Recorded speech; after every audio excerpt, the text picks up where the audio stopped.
आज आपण एक छान अशी या कवटाची रेसिपी बनवणार आहे। तर तुमच्याकडे याला काय म्हणतात ते काय मला माहित नाही, तर तुम्ही कमेंट करून सांगा की या फळाला तुमच्याकडे काय म्हणतात। आमच्याकडे याला कवट असं म्हणतात आणि उन्हाळ्यामध्ये उपलब्ध असतं। उन्हाळ्यामध्ये हे कवट खाणं पण खूप चांगलं असतं आणि खास करून शिवरात्रीला हे खातातच, पण शिवरात्रापासून पुढे हे चालूच होतात। त्यामुळे उन्हाळ्यामध्ये हे खाणं अगदी उत्तम असतं आणि त्याच्यामुळे आपण याची एक छान अशी रेसिपी बनवणार आहे। त्याच्यामुळे आपण जर तोंडात जर टाकलं आणि चघळलं तर आपल्याला जास्त तहान पण लागत नाही। ज्यावेळेस खूप तहान लागली, आपण खूप कामात आहे, त्यावेळेस आपण हे तोंडामध्ये टाकलं ना, त्यावेळेस आपल्याला जास्त तहान पण लागत नाही। तर चला आपण पटकन सुरुवात करूया।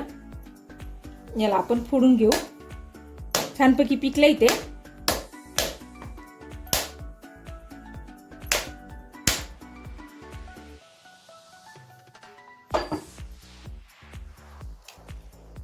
खूप छान पिकलंय ते, अगदी छानपैकी वास पण येतो त्याचा।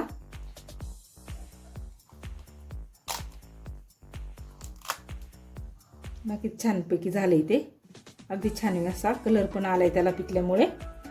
ते आपण आता छानपैकी काढून घेऊया एका चमच्याने। या कवटातून आपण छानपैकी हा मगज काढून घ्यायचा आहे।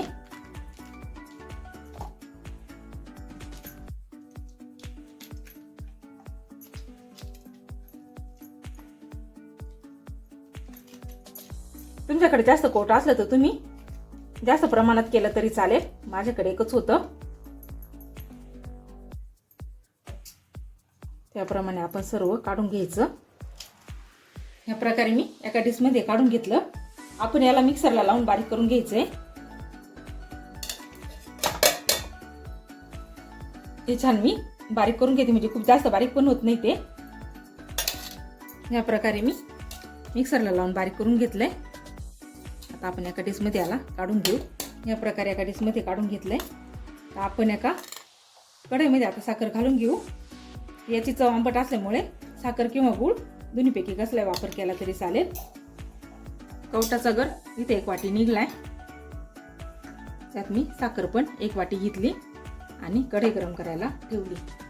आणि त्याआधी मी एका नॉनस्टिकच्या तव्याला मी तेल लावून घेतलंय। तर तुम्ही नॉनस्टिकचा तवा नसला तर दुसरा कशाला पण तेल लावलं तरी चालेल, पण स्टीलच्या ताटाला आपण तेल लावून ठेवलं किंवा त्यात जर टाकली चिकी तर चिपकू शकते, कारण ती साखरेची त्यामुळे मी नॉनस्टिकचा तवा घेतला। आपला कढई पण गरम झाली, त्यात आपण साखर घालून घ्यायची आहे आणि साखर आपल्याला छानपैकी यात विरघळून घ्यायची। त्यात मी पाण्याचा वापर केला नाहीये, अगदी बिना पाण्याची साखर विरघळायची आपल्याला। साखर आपली विरघळायला सुरुवात झाली आहे, छानपैकी आपण याला विरघळून घ्यायची आहे।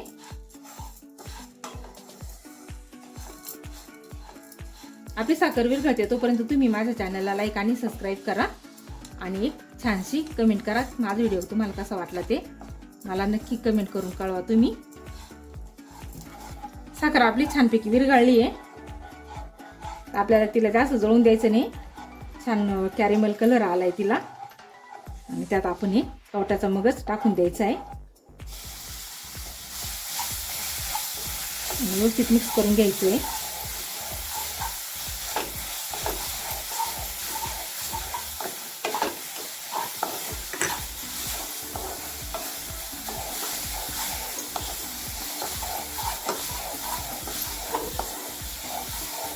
छान मिक्स झाली आता यात साखर। आपण गॅस बंद करू।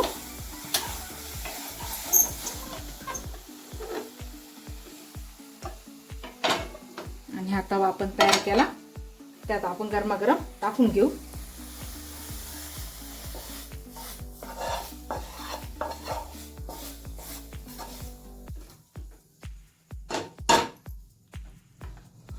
गरम आहे तोवरच पसरून घ्यायची, ही थंड झाली की आपल्याला पसरवता येणार नाही।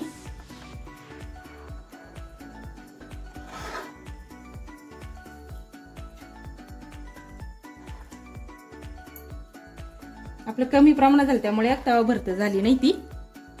जेवढी आपल्याला पसरवतील तेवढी सारखी पसरून घ्यायची आहे।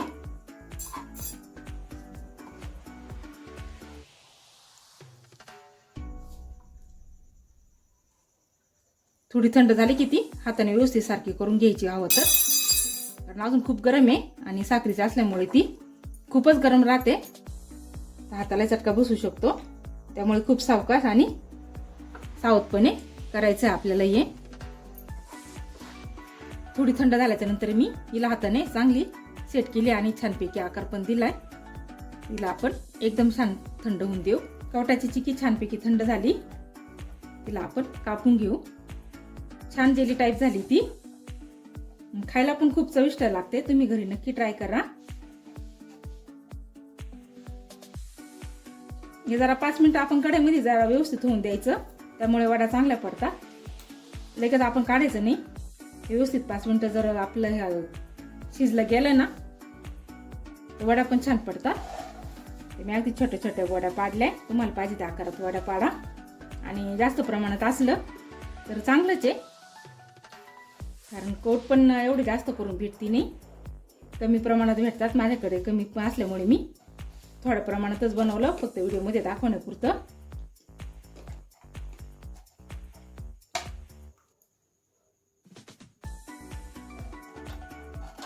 हे आपण छानपैकी चाकूच्या साहाय्यानं काढून घ्यायचे.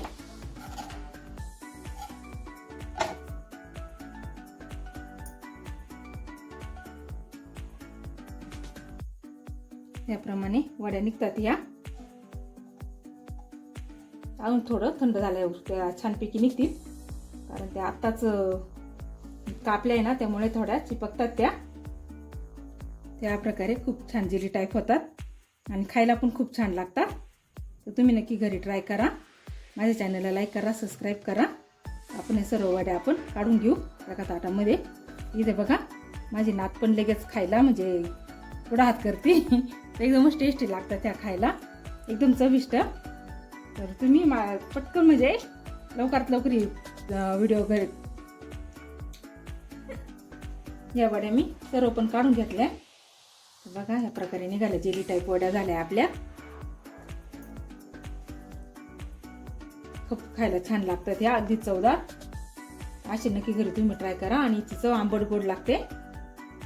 जास्त तुम्हाला गोड लागत असेल तर साखर पण जरा जास्त घालायची, म्हणजे जास्त आंबटपणा लागणार नाही. आणि कौट म्हटलं म्हणजे त्याच्यात आंबट चव राहणारच आहे जास्त, त्यामुळे थोडीशी आपण साखर जास्त घालायची आणि छानपैकी आपण बनवून घ्यायचं. आणि ह्या वड्या पण अशा पाडून घ्यायच्या. जर तुम्हाला वडा नसेल आवडत तर तुम्ही असे छान गोल गोल केले तरी चालतील. तर मी तुम्हाला याच्यात एक वडीचं बनवून दाखवते.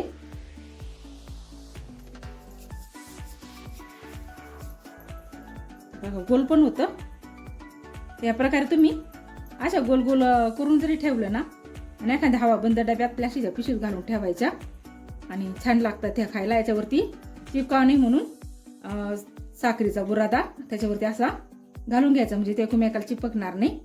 आणि खायला ते एकदमच टेस्टी आहे. आणि छान त्याला चॉकलेटी कलर पण आला आहे, त्याचा कलर चॉकलेटी असतो. तर चला मग असं तुम्ही नक्की घरी ट्राय करा आणि माझ्या चॅनल लाईक सबस्क्राईब करा. चला तुम्ही भेटूया पुढच्या व्हिडिओमध्ये. Bye bye.